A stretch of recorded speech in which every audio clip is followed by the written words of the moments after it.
I'd like to welcome everyone to this week's edition of Software Spotlight, your front row seat to the latest innovations in software for small business. I'm Michael Bernzweig, your host, and each week we are joined by executives at leading software companies to get an insider's perspective on the emerging technologies, business strategies, and market trends shaping the future. Tune in to stay ahead of the curve on leveraging software to boost productivity and growth in your business. Be sure to visit softwareoasis.com to access our free weekly software newsletter and sign up for our upcoming 2024 software webinar series. Today, we're actually in for a real treat. We're actually meeting with Dave Sobel, a fellow podcaster, and he's the host of Business of Tech podcast and a leading expert in the delivery of technology services. With over a decade of experience owning an IT solution provider and MSP, Dave provides insights and analysis on the news and information that matters most to those in the tech services industry, helping them stay effective, profitable, and relevant. So with that, Dave, welcome to the podcast. Oh, Michael, I'm so excited to be with you today. Thanks for having me. Very, very nice. And I know a lot of our listeners probably have had the opportunity as well to turn the dial, shall they say, and check out your podcast. And if not, just to give you a little shameless plug, where can they connect with you online? I'm easy to find. All the links to the show are at businessof.tech. There's a big blue subscribe button to find everything on the podcast. I'm on YouTube as well, and all my socials there to get in touch any way you want to talk.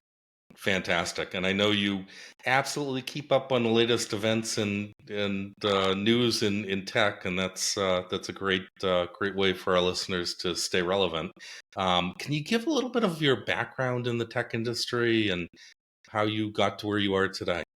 Sure. I mean, I always sort of smile and go say, I swear I have a technical degree. I have a degree in computer science from William & Mary. Like, I actually, if you'd asked college Dave what he'd be doing, I would have said, oh, I'm going to be a product person. Like, I'm going to build products. And I started my career that way. I worked for a couple of startups in the late 90s, doing software development and implementations, we'd now call SaaS products and cloud stuff. And a lot of it was too early, right? And the last one ran into the wall at full speed, and they laid off the entire development team on Valentine's Day of 2002. Sure. And the lesson I learned from that was, well, the bosses keep their jobs. And I sort of quipped and I said, you know what, I'm gonna take my hand at this.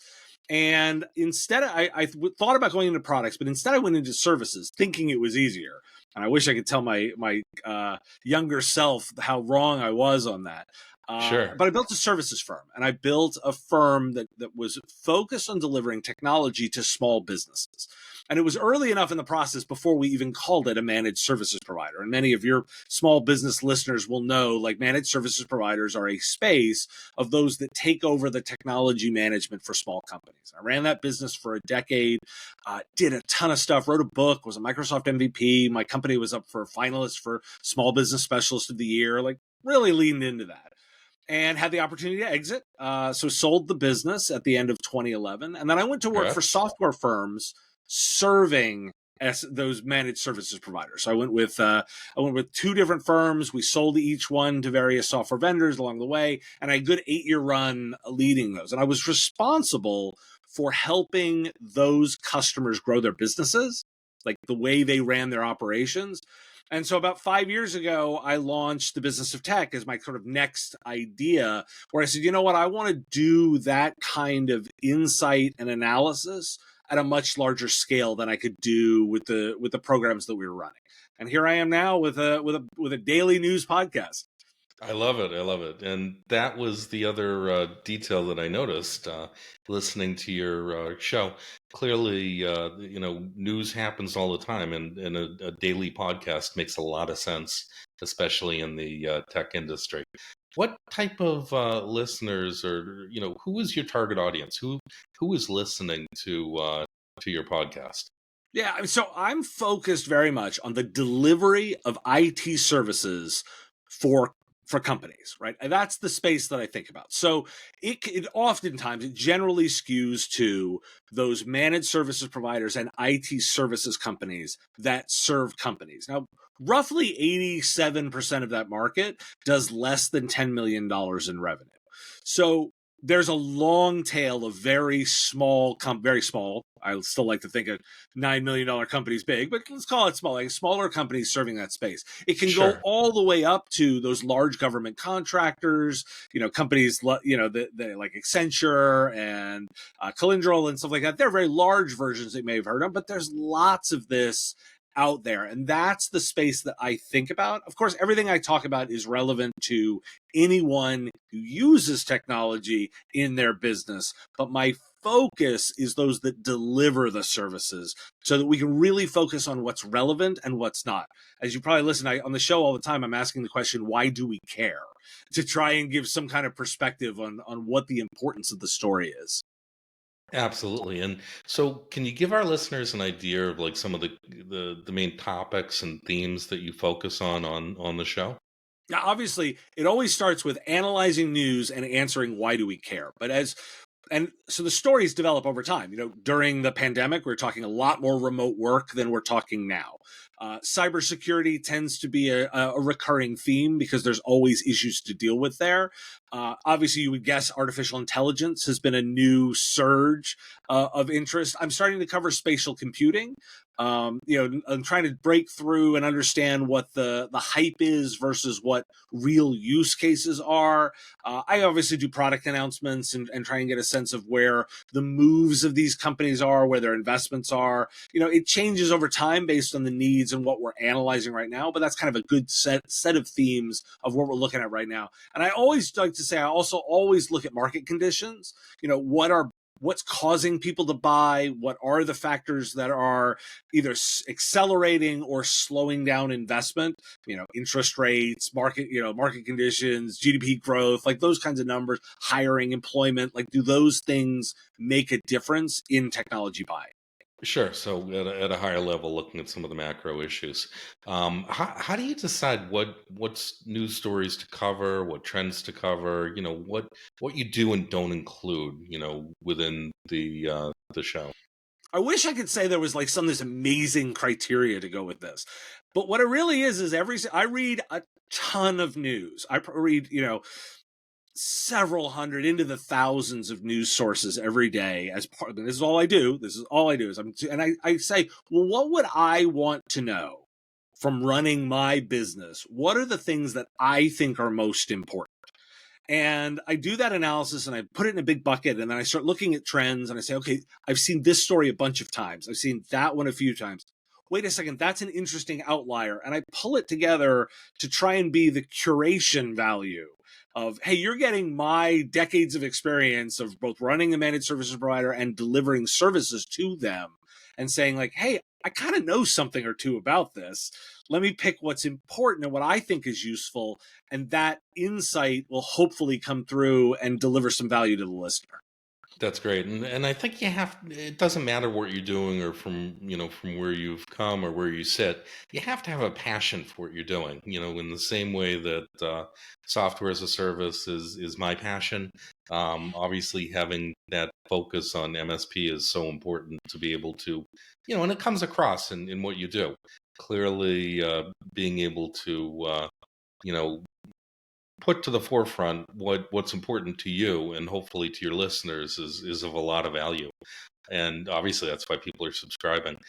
At a high level, is user input like, do you get feedback from your listeners that helps to shape some of what you cover, or is it mostly based on what we just talked about and then analysis? It's a lot. So I do get listener feedback. I have a Patreon, so some of my listeners directly support me, and I Sure. listen. They always have opinions, and I love hearing from them because they'll give me guidance of like, well, ask more about that, or go look into this, or go ask this question. Or, can you get that vendor on the phone? Like they'll use that as a way of getting additional insights. I do a live show every Wednesday, and I take listener questions live on air. Sure. Which is great fun. And that way there's a direct way to get and I listen to the questions and not just answer the question, but also what are they asking about, to try and understand, well, where's the interest and what are they interested in learning more about, and go in that direction. So yes, like I definitely take the feedback. People comment on my videos. That goes into the feedback cycle. I look to sort of say like what's important. And then the final thing is I spend a lot of time listening to this community. I'm in all of their online forums, like lurking and listening and processing and I saying love like, it. well, what are they talking about? Like, what are the themes that are coming up? What are they concerned about? And what can I do better about giving them tools and insights to address those challenges? I love it. And so at a looking back on this, I mean, it's already Thursday, right? So looking back at this week, what were some of the top areas that you covered over this week in terms of news? Yeah, I mean, obviously, it's always is constantly changing. One of the an interesting little detail that that I covered this week was there's a new research report out from the National Bureau of Economic Research that showed that investment in compliance with GDPR saved money because it actually reduced data usage and data consumption over time. Oh, And I that's found that to be interesting. so that's one Yeah. of those details where it's like, oh, wait a second, are we doing a good enough job of analyzing data usage for its cost? That was that was one of the pieces I did. What came out yesterday was the new research into IT solution provider salary and compensation packages, which you can appreciate for any of us delivering IT services. Like, well, how expensive are our people? They're our number one expense line item. So there's new data on where that's going, and there's some details in there around actually in the technology services space, remote work is not nearly as adopted as we might have thought about. And that's in a space where we're having hiring challenges. Like, that's an important detail to look at, that there's a competitive advantage to leaning into remote work. I covered some of there's some ransomware stuff that happened this week. Some new pivots from the Black Cat ransomware group has made some changes in the way that they've engaged. They're now, it looks like they're going dark and they may be scamming one another. And I covered some of the law enforcement moves that were around there.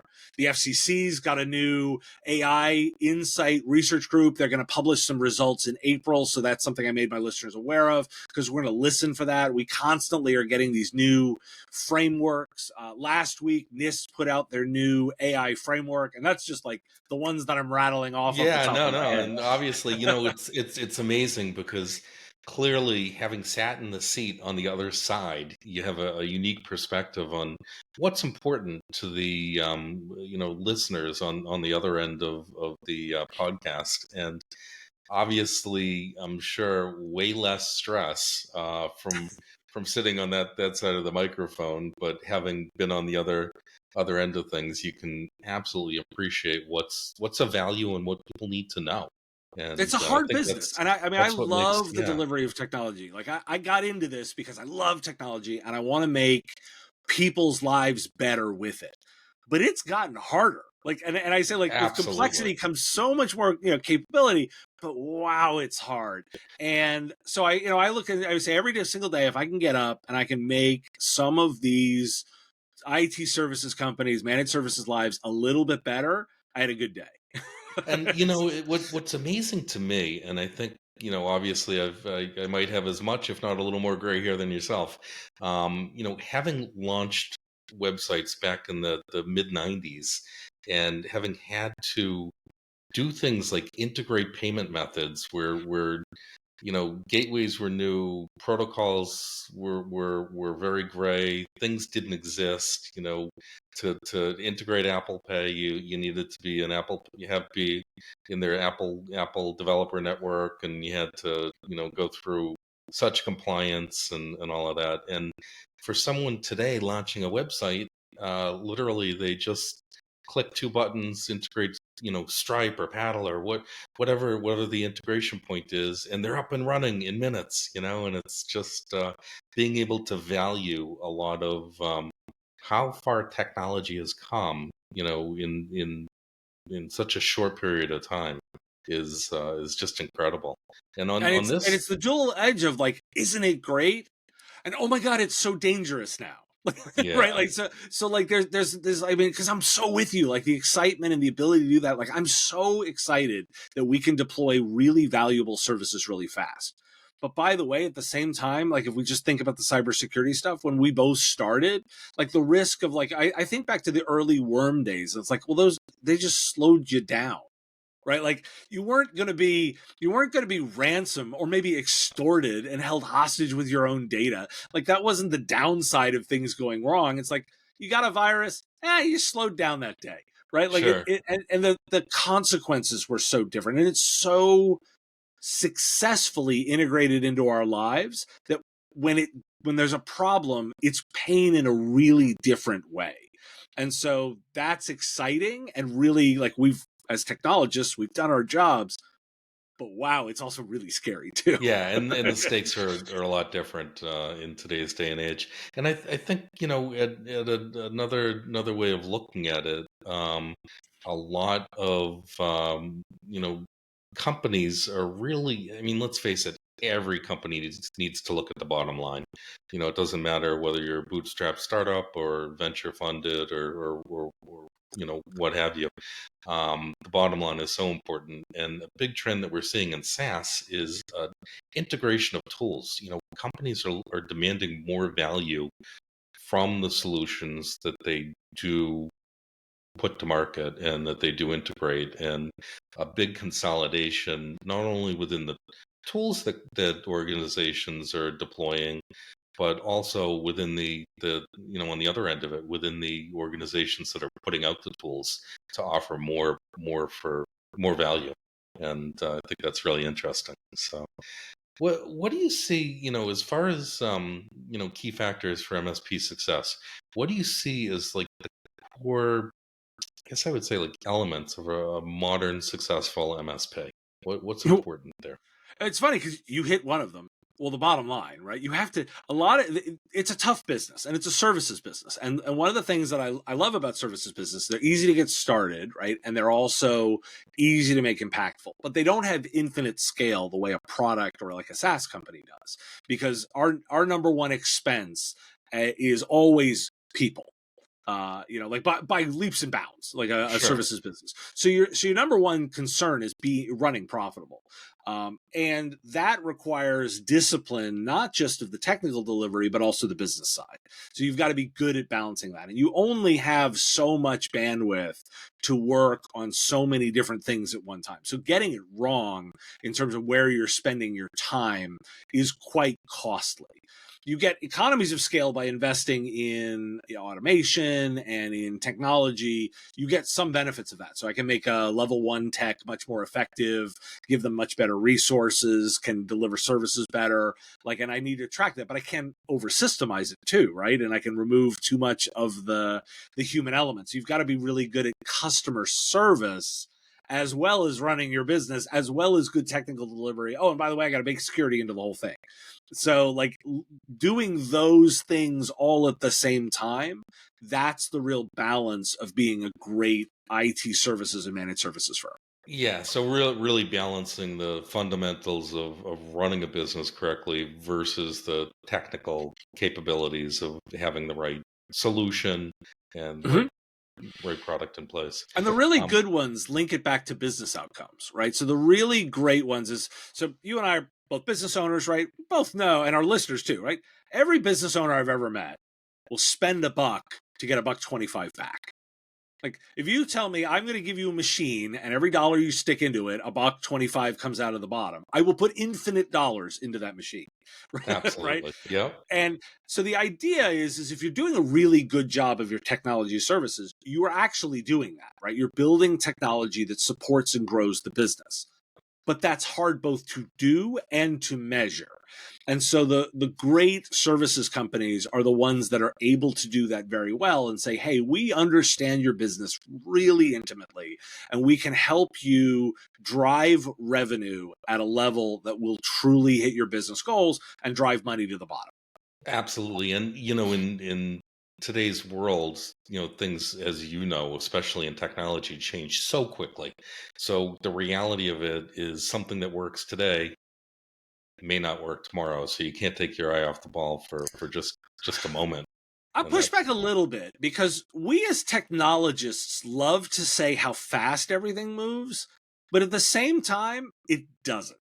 Right? So it moves. It moves at a very steady pace, but at a much more predictable pace than you might think. I'm a big Daniel Burst fan with his Flash Forward book and the way that sure. he thinks about hard and soft trends. We know certain things are always going to happen. We're in the AI revolution. AI right now is the big discussion point. Will Yeah. there be a new model? Yes. Will it be better than the last model? Yes. Will it be probably cheaper than the last model? Yes. There's a lot that we can depend on happening at a regular clip, and we can latch on to a lot of things that we know are very tangible and will happen in a recurring way. Yeah, and obviously it's a lot of finding the elements that are predictable, are a foundation, and then removing as much of the uncertainty as possible and in making a good decision. But that's so true. One conversation that I have with SaaS founders all the time is the challenge of running paid media campaigns to drive revenue, subscriptions, and the like. And the cost of traditional paid media, just the markets are demanding ever increasing returns from all of these companies, and the cost of that advertising just continues to accelerate. And the challenge for a lot of these companies is the conversion rates and the returns are not ever increasing.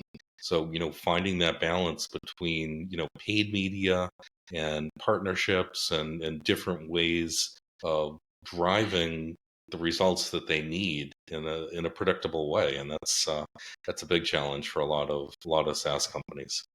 And churn. I mean, the other thing about SaaS companies is one of the really key elements of success is it's not just onboarding, it's keeping them. Like you oftentimes in the sales, particularly in a traditional sales process, you're very focused on closing the deal.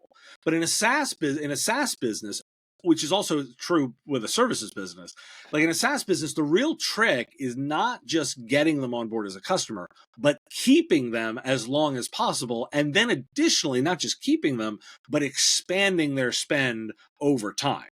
And you've really got to balance both of those because, by the way, if you do that really well, you're happy to spend more money in acquisition because then you know you're keeping them, retaining them, and lowering churn. So it's not just the one half. You got to look at the whole side, and you got to be really good on the customer retention side to be successful as a SaaS company.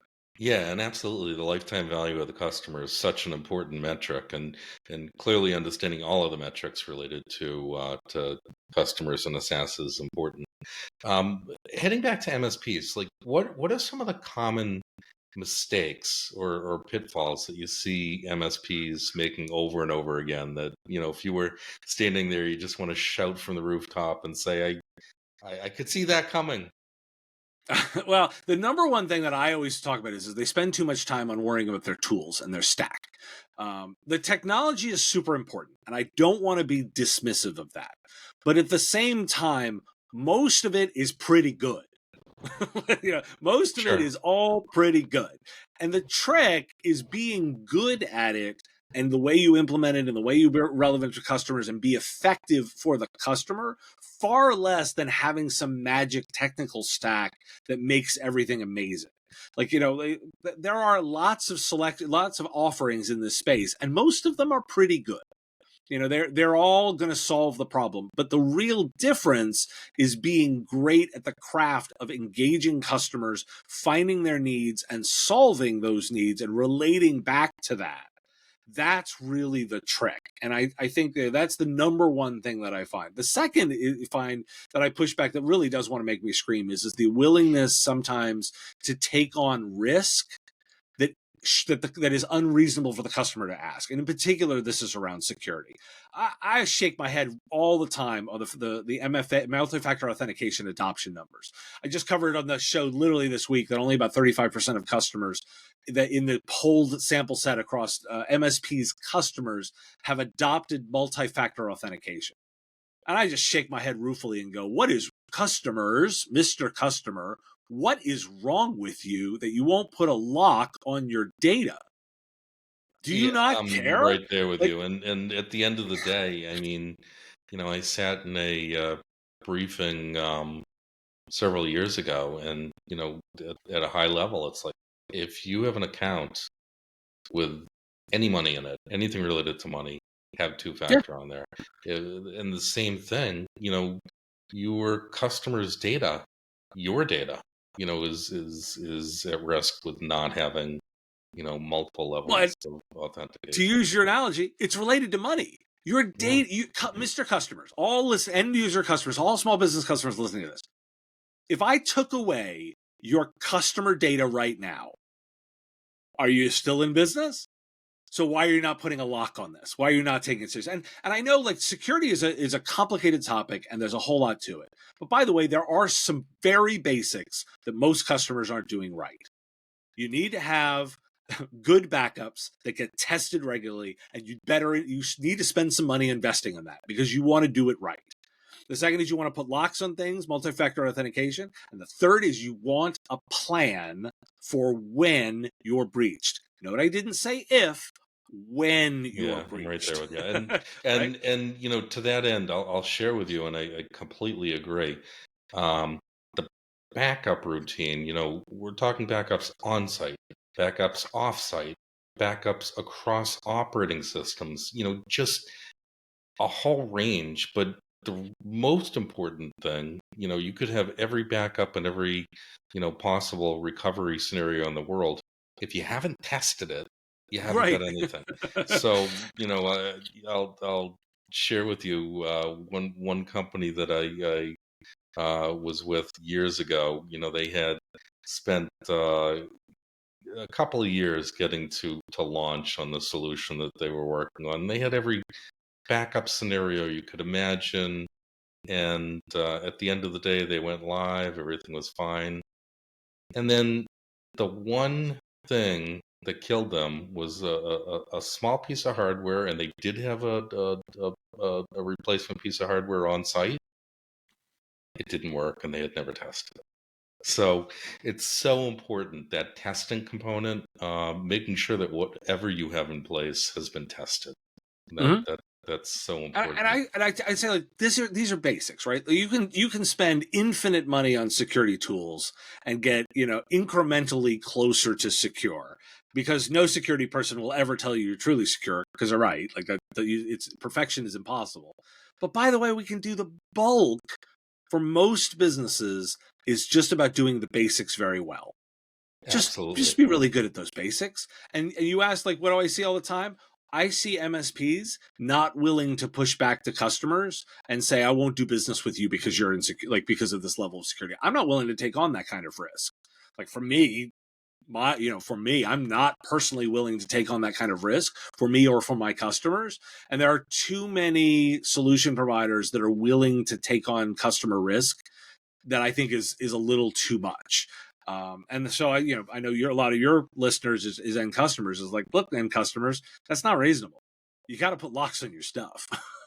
Absolutely. So let me ask another question. Uh, you know, can you give an example of an MSP that you think is doing things right, and like in your mind, what kind of makes them stand out as an MSP?